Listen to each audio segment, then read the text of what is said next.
Salut, bonjour à vous, bonjour à toi qui me regarde en ce moment et bienvenue à 3 minutes de prédication. Ce matin encore, nous allons parler toujours de la parole de Dieu, seulement de la parole de Dieu, tout le temps la parole de Dieu parce qu'il est très important de parler de la parole de Dieu parce que sans la parole de Dieu, qu'est-ce que nous sommes? Nous ne sommes rien.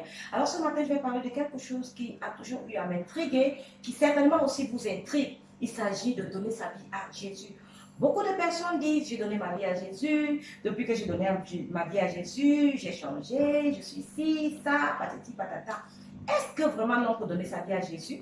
C'est ça qu'il faut parler aujourd'hui. Et la question que je me pose, c'est est-ce que l'homme a la vie au point de donner sa vie à Jésus?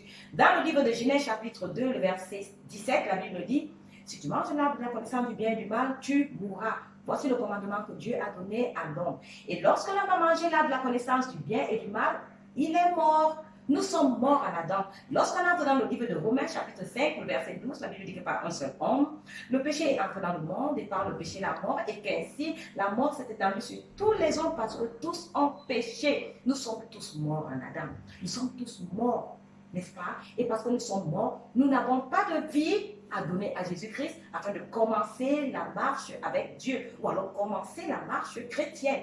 Pour que nous puissions commencer la marche chrétienne, Jean chapitre 5, verset 15, verset 25 nous dit que l'heure est là, l'heure est déjà arrivée où les morts entendront la voix du Fils de l'homme et ceux qui l'auront entendu vivront.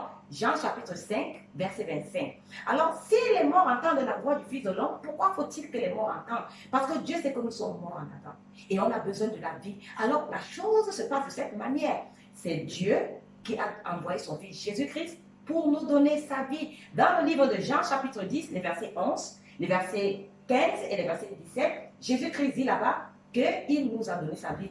Il est le bon berger qui donne sa vie pour ses brebis. Il est ce berger qui donne sa vie pour ses amis. Alors c'est Jésus-Christ qui nous donne la vie afin que nous vivions pour commencer la marche avec Dieu. Alors si vous avez donné votre vie à Jésus-Christ, sachez que vous êtes sur la voie de la perdition. Sachez que vous êtes dans l'erreur. Sachez que vous serez le seul à que la Bible dit dans le livre de Matthieu chapitre 7, verset 20 à 23, que ce n'est pas tous ceux qui me disent Seigneur, Seigneur, qui entreront dans le royaume des cieux. Et beaucoup lui diront en ce jour-là, Seigneur, n'avons pas fait, n'avons-nous pas fait, n'avons-nous pas fait. D'autres diront même, n'avons-nous pas donné nos vies à Jésus? Alors il leur dira ouvertement, je ne vous ai jamais connu, retirez-vous de moi, vous qui commettez l'iniquité. Alors si toi aussi tu as donné ta vie à Jésus-Christ et aujourd'hui tu dis que tu es enfant de Dieu, il y a problème. Parce que selon la Bible, c'est Dieu qui a donné Jésus et c'est Jésus qui nous a donné sa vie afin qu'en Jésus nous vivons et que nous commençons la marche avec Dieu et que nous soyons appelés enfants de Dieu et que nous lui appartenons. Parce que là, c'est question de vie et de vie. Alors, le mort n'a pas de vie pour donner à Dieu. Le mort ne peut rien donner à Dieu. C'est Dieu qui est vivant, qui a envoyé son Fils, qui nous donne la vie, nous qui sommes morts. Alors, sur ce, si vous avez d'autres questions, si vous avez des commentaires à faire, si vous avez même des critiques à porter, je vous invite à me faire savoir cela en commentaire.